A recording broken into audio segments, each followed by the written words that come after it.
Valka! Hi, I'm going to run you through how you play Valka Lonquest. Here are the Lonequest rules that come with Valka. And as you can see, I've already set the board up.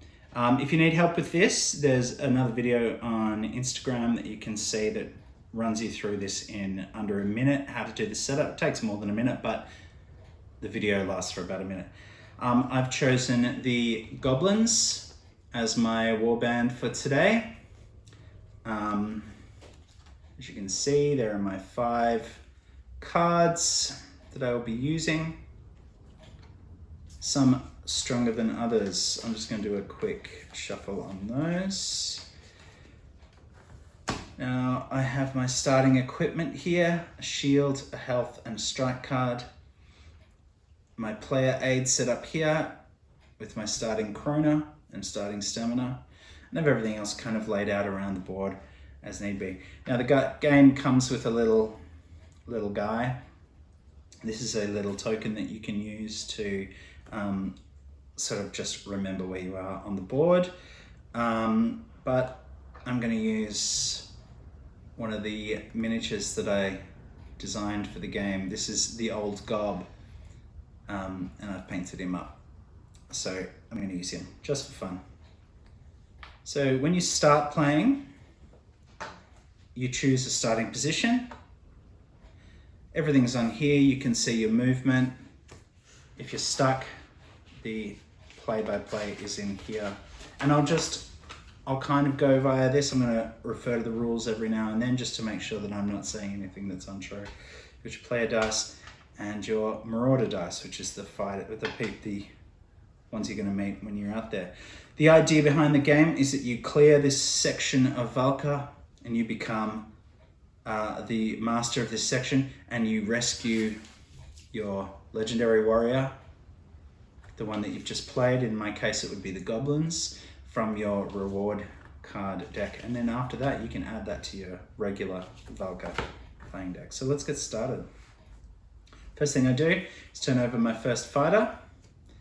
Big House, they're a pretty tough fighter.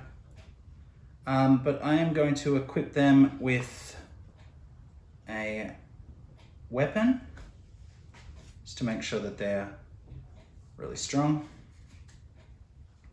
And a shield. I'm going to come out strong. So that takes Big House from a strike score of 2 to a strike score of 3 and a shield score of 3. So I move to my first location, which is this one here. And turn it over, and I'm straight into combat. Now to determine who goes first, you check your stamina. If it's 3 or above, you get to go first. I have a strike score of 3, which isn't high enough to hit Sir Roland, so I am going to have to try a reckless strike, which means I roll 1 dice for myself and add my strike score, and 1 dice for Sir Roland, the Marauder, and add their shield score. I rolled a 5, plus 3 is 8, beats their 6, so Sir Roland takes some damage. It's now Sir Roland's turn. Sir Roland can't hit me, and they don't roll. What they do instead is they call for reinforcements, so they test their fate. They rolled a 9, which means they didn't succeed. They don't get to call anyone else. It's now my turn again, and I am going to once more roll a reckless attack. Again, I have succeeded, and Sir Roland, having 2, is dead. I turn over the next card to see what happens. It is a quest card. Fellpass Market. The mountain town of Fellpass is cold and unfriendly, but their market is adequate to your needs. You have access to the following supplies. I am going to check the market list here and see what I can buy. I think I'm going to buy a reinforce retreat card. I've already made a little bit of money here. In fact, I should have added that on. For every Krona, for every Marauder that you beat, you gain krona, so that should have gone up to 22, and 1 stamina, so that's actually gone up to 4. Remind me. And therefore I can buy a recruit card, a reinforce card, and just have to find it. There it is, reinforce. I have a reinforce card now.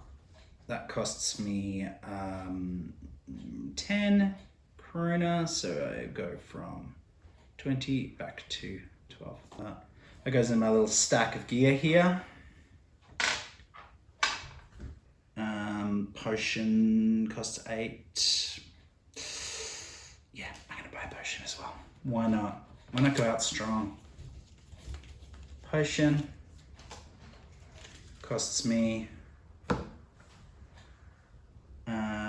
sorry, potion costs me 8. So that takes my krona down to 4. That is Fell Past Market.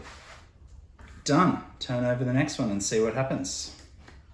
The next one is another combat. I definitely have battle advantage because I have 4. I have a strike score way higher than Kenneth of Ban here. Poor little Kenneth of Ban immediately takes a hit. It's Kenneth's turn, and of course he can't roll to hit me, so he calls for a reinforcement, which on a 9 he doesn't get. And I hit him back and he's dead. Again. 10 krona for defeating him, and 1 more stamina. Next one, turn over. Fortune teller. In a small town you find the wise seer Anglema, the ancient. For a sniff of krona she will tell you your future. You may spend 10 krona to succeed on the next 2 rolls when asked to test your fate. If you played goblins in the last round, she will not agree to see you. She will refuse to see you. So I can't do that because I played goblins. Last one, Bongo. Bongo, I can just kill outright. He is no match for me. I kill him straight away without any contest. And that section of the map is complete. 1 section finished. Now for a little bit of cleanup before we move on and travel.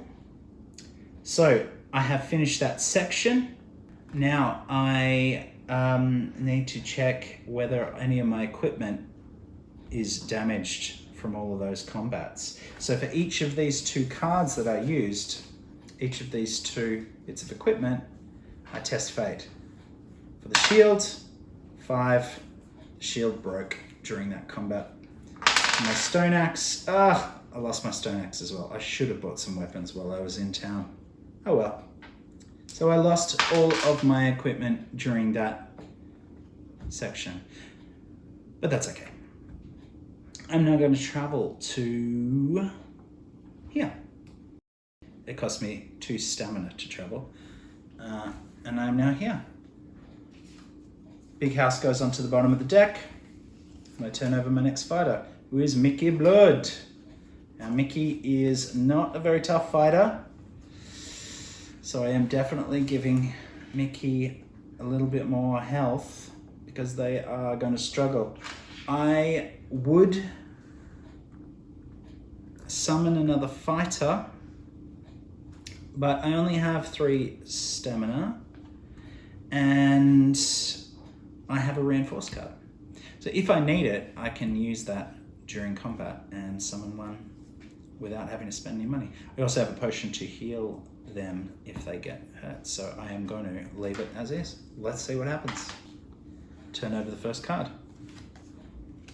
Straight into combat against Snapping Weed. Once more, I have battle advantage and I can hit. No, I can't hit Snapping Weed because a 1 doesn't outright beat a 1.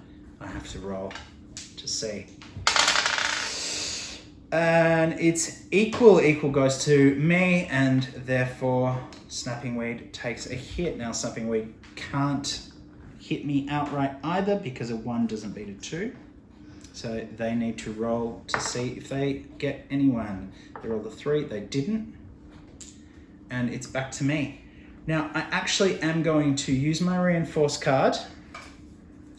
Even though this combat doesn't seem like it's very dangerous at the moment for Mickey, if I can reinforce Mickey, I can add scores together. Oof.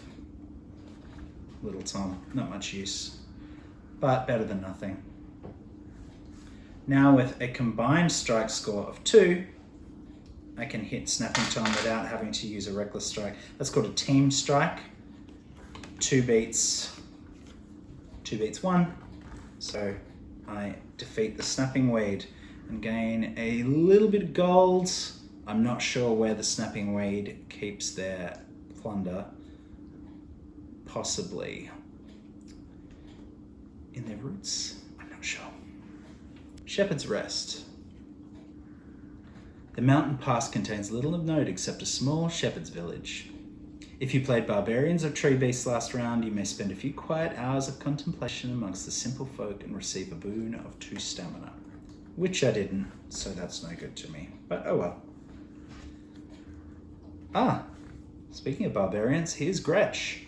I still have combat superiority, and I beat Gretsch without even breaking a sweat. And good for me, I am now getting a little bit ahead on my Krona and stamina, which is good, because you need it if you start fighting tough guys. Mungo.